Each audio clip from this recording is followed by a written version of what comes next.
आज की जो क्लास है क्लास 9th को लेके है the road not taken by Robert Frost. ये आपकी फर्स्ट पोएम है। पोएम स्टार्ट करने से पहले मैं आपको रॉबर्ट फ्रॉस्ट के बारे में थोड़ा सा बता देती हूँ, तो चलिए जानते हैं। तो उससे पहले आप मेरे चैनल को सब्सक्राइब कीजिए, बेल आइकन दबाइए, शेयर कीजिए और लाइक भी कीजिए। ठीक है, क्लास अच्छी लगे तो शेयर ज़रूर करिएगा। तो चलिए अब जानते हैं रॉबर्ट फ्रॉस्ट के बारे में। रॉबर्ट फ्रॉस्ट एक अमेरिकन कवि थे जो सामान्य और साधारण अनुभवों के विषय में लिखा करते थे। ठीक है, तो चलिए अब अपनी पोएम स्टार्ट करते हैं। पहला स्टैंजा देखते हैं। पोएट बताते हैं वो एक जंगल में दो सड़कें देखते हैं और वो अलग अलग दिशाओं में जाती हैं। उन्हें बहुत खेद है, बहुत डिसअपॉइंटमेंट है कि वे एक यात्री होने के कारण वो उन दोनों जो यात्रा करने वाली सड़कें हैं उस पर नहीं जा सकते। वो एक यात्री बनकर बहुत देर तक खड़े होकर सोचते रहते हैं और दूर तक सड़कों को देखते रहते हैं।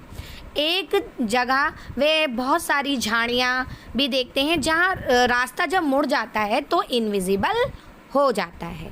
ठीक है, अगला पैराग्राफ, अगला स्टैंजा देखते हैं। फिर पोएट दूसरी सड़क पर चल पड़ते हैं। वो बहुत ही सुंदर होती है और शायद उनको लगता है उस पे चलने का अधिकार वो रखते हैं क्योंकि इस पर ताज़ा घास उगी हुई थी और इसका अधिक प्रयोग नहीं किया गया था, मतलब ज़्यादा इस्तेमाल नहीं हुई थी। और दोनों जो यात्रा करने वाली सड़कें थी वो डिसाइड नहीं कर पा रहे थे कि वो किस तरफ जाएं, बट वो दूसरी सड़क देखकर काफ़ी खुश होने लगे थे। देखो बेटा, जब कोई सड़क हम देखते हैं जिस पे बहुत सारी घास उगी होती है, डैट मीन्स उस पर कम लोग चलते हैं, और एक सड़क ऐसे देखते हैं जहाँ पे लोग चलते रहते हैं और वहाँ पे कोई घास या झाड़ियाँ हमें दिखाई नहीं देती हैं। ठीक है, अगले स्टैंजा की तरफ बढ़ते हैं और देखते हैं। इसमें बताया है उस सुबह दोनों ही सड़कें पत्तों से ढकी हुई थी और उन पर कोई भी नहीं चल रहा था। वो सोचते हैं, हाय, मैंने सोचा कि पहली सड़क पर मैं फिर किसी दिन यात्रा करूँगा।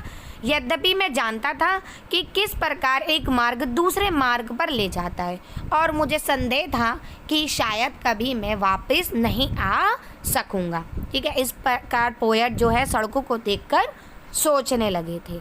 चलिए अगले स्टैंजा की तरफ बढ़ते हैं।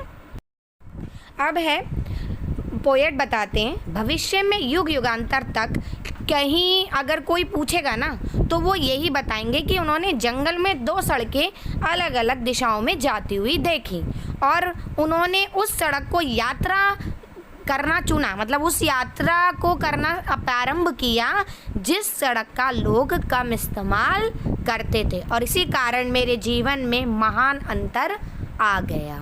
ठीक है, चलिए मैं थोड़ा सा इजी वे में आपको बताने की कोशिश करती हूँ और आप समझिएगा कि इस कविता में कवि अपने जीवन की एक साधारण घटना का वर्णन करते हैं।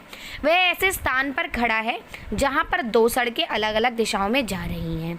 ठीक है, और वह उस सड़क पर यात्रा करते हैं जिस पर बहुत कम लोग चलते थे।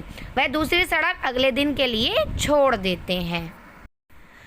कवि जो है हमें धैर्यवान बनाना चाहते हैं और वो ये बताना चाहते हैं कि कभी कभी हमें अपरिचित जो रास्ते होते हैं उनको भी चुन लेना चाहिए। ज़रूरी नहीं है किसी के बताए हुए रास्ते को ही जाओ, अपरिचित रास्तों पे भी जाया जा सकता है। अब ये बेटा समरी है, आप इसे लिख लीजिएगा। बहुत इजी समरी है, अच्छे से समझ में और आ जाएगा आप लोगों के। ठीक है, अच्छा लगे तो लाइक सब्सक्राइब शेयर ज़रूर कीजिएगा। मैं ऑलरेडी 9th क्लास की भी काफ़ी सारी वीडियोस बना चुकी हूँ, उनका लिंक भी मैं आपको डिस्क्रिप्शन बॉक्स में दे दूँगी, आप वहाँ जाके भी उसको पढ़ लीजिएगा। ओके, चलिए अगली क्लास में मिलते हैं। ओके, टाटा, बाय बाय, नमस्ते।